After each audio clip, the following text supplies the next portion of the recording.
I should also make a note in saying I've always been a little bit unique, as you can kind of tell. And so while I was working as a management consultant, I discovered yoga at the age of 21. And I became very, very passionate about yoga. I become very passionate about things. That's part of my trait. When I find something I like, I learn everything about it. And I get very deep into it. So in the past, they used to call that a nerd. Now that's just someone who's passionate. But I always say a nerd is just someone who's very passionate about something. So I discovered yoga when I was 21. And by the time I was 25 and going to business school, I had become a certified yoga teacher. And I also made the choice to become vegan.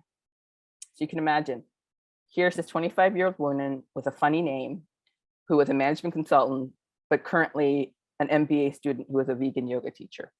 None of my classmates understood me. They all thought I was very, very odd. But I didn't care because, as you can tell, I just don't care what people think about me. Which, by the way, I reflect oftentimes that had I grown up in Korea and had to go to the Korean public school system, I would have been bullied mercilessly, both by my peers, but also probably more likely by my teachers. And I'm very critical. I love being American, but I'm very critical about being American. I also love being Korean, but I am hypercritical about being Korean as well. And I always wonder, like, I thrived in America because there's a certain like understanding and acceptance for the independent, the quirky independent. And I always wonder what would have happened to me if I was in Korea. But anyway, I was in business school, vegan yoga teacher, still didn't know what I wanted to do. And I remember getting my MBA. And at the time, there were about 23% of my classmates were women. A very small percentage were racial minorities. And we would do these case studies, and we did all these like lessons on good management and leadership principles. And one of the things I picked up very quickly was that none of the protagonists, none of the antagonists, none of the people in the case studies we studied were people like me. They were all mostly men, all mostly white, all mostly 40 and 50 years old. And me being the obnoxious, loud person who isn't afraid to ask questions, I would always raise my hands, and I was the obnoxious person who said, this is all great, but what does someone like me do? How do I lead? How do I gain respect?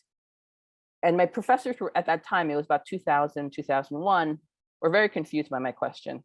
They were sort of amused but confused. And they were like, well, these are standard management principles. And I said, they're standard management principles for white guys. They're not standard management principles for me because I'm an Asian woman and no one gives me any respect.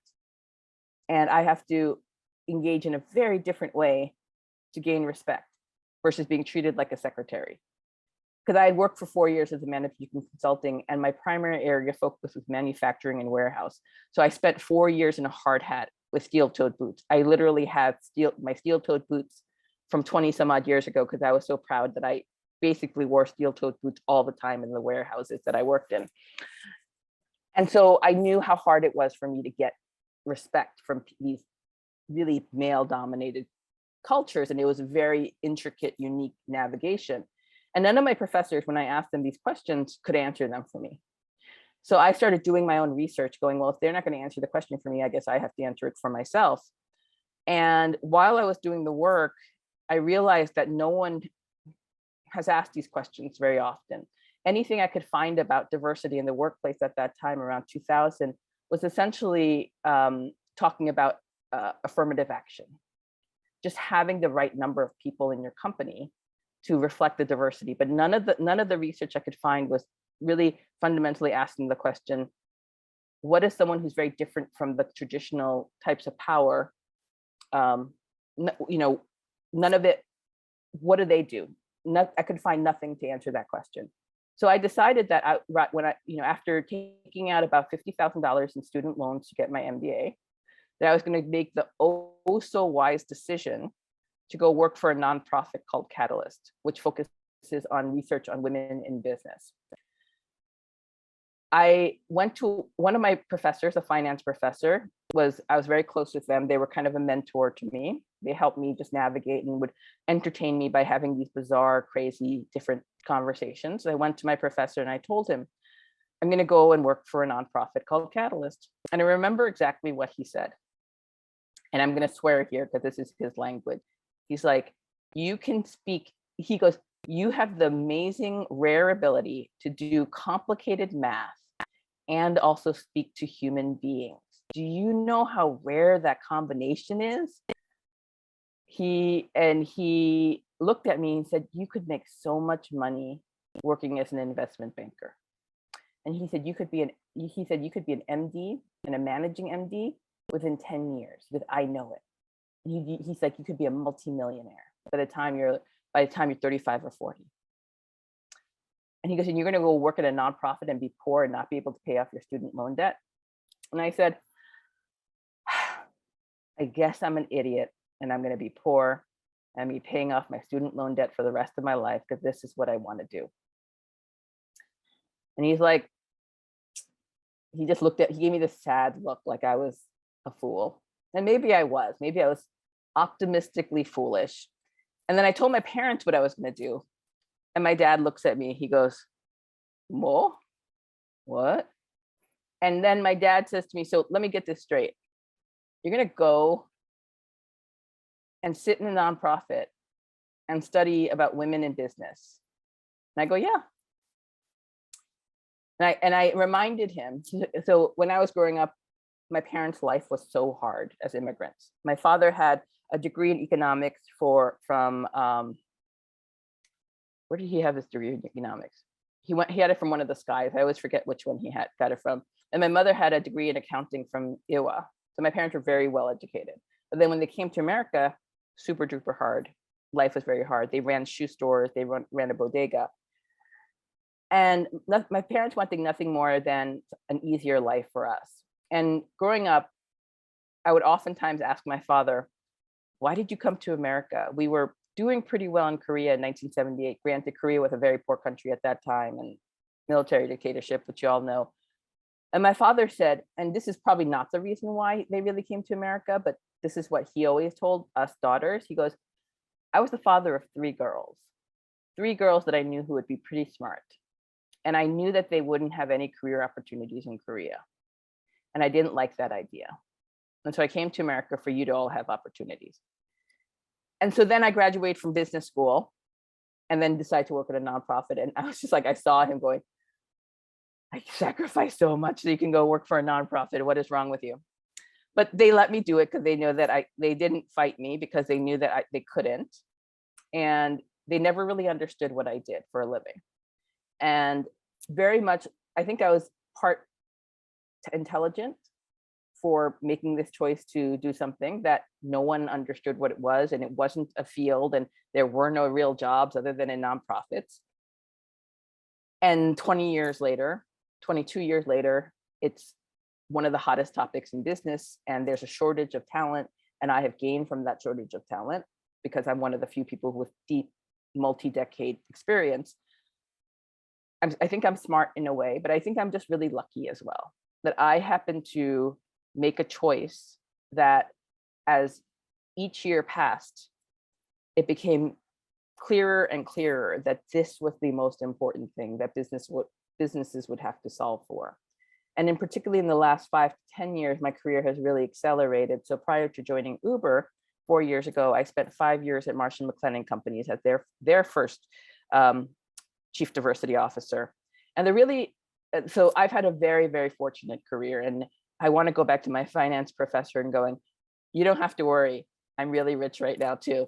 And I didn't have to become an investment banker. I kind of want to find him and say, like, don't worry, I'm smart and I can do math. So I still figured out a way to get rich even without becoming an investment banker. But at the same time, the sad part is, I have been a senior executive for about 12 years of my last 22 years. And for the last 12 years, I've been in 3 different companies. And in all 3 of those companies, I was the senior most Asian female leader. So at Uber, I am the senior most Asian female leader. At Marsh & McLennan Companies, I was the senior most Asian American leader. And at Hewitt Associates, I was the senior most Asian American leader. I haven't had a peer that looks like me, with my family history, with a name that is remotely like mine, for over 12 years. And some people will say, Bo, that's an honor. You should be so proud of yourself for breaking barriers. And I am. I'm very proud for the barriers I've broken. Yet at the same time, I'm the first person to admit it's a very lonely existence as well. And there's a parallel to the way I grew up. When I was young, there was nobody there to help me navigate the world that I was finding in America. My parents couldn't help me. There were no role models to help me back then. And now, as a very senior Asian American executive, I don't have anyone to go to say, how do you do this? How do you live responsibly as a very visible Asian American, Korean American leader, and also being a mother and a wife and an activist and a people manager? Like, every time I make a choice, I'm like, well, I hope this works, because it's the only thing I don't have anybody to ask if this is going to work. And again, luckily for me, and that was the exact same scenario I was growing up with. Hope this works. I don't know. Might work, might not. And luckily for me, I think always that, that, as I said, like, one of the privileges I have is I was born kind of really being confident in myself and never doubting myself. And I think that has enabled me to make these choices, and that willingness to make choices even when I'm not really sure of them. I know for a fact I've taken enough psychological leadership profiles to know that one of the psychological traits I have is that I'm very risk-taking. Like, on a scale of risk-taking to risk aversion, my numbers are always totally right next to risk taking. I take risk. I'm not afraid of risk. I may not know what's going to happen, but I have enough confidence in myself to say, I'll figure out a way to make it work, right? And I think that's one of the reasons why I have been as successful in my life, is that I'm willing to take risk. I'm willing to defend the choices I've made, and I'm also willing to accept the consequences of what I've made. Plus, on top of that, I'm annoying, loud, and I really don't shut up. Those are always traits that I've always had. I will just ask the annoying questions because I'm curious. So what I want you all to take away from is that as Asian American women, there still isn't enough representation of us anywhere in society, really, whether it's entertainment, business, academics. No one in this society in America sees women who look like us, Korean women, as authority figures. When you ask someone, tell me what an archetypical leader looks like, no one will ever say someone who looks like me. So everything that we do is groundbreaking. Every step we take is a novel one. Everything that we achieve is new. Every authority and power that we gain is a first time. We're each I'm a revolution in and of itself. There's a wonderful quote by a poet named Warsan Shir. Give your daughters difficult names. Give your daughters names that command the full use of tongue. My name makes you want to tell me the truth. My name doesn't allow me to trust anyone that cannot pronounce it right. Don't allow society to dictate what you are. Don't let society tell you what you should be. Don't let your family tell you what you should be. Don't trust people who can't see you. And your name is the first place to start. If someone can't say your name, they can't see you. find that, and I was born with a very loud inner voice that always told me, trust yourself. And I'm so lucky for that.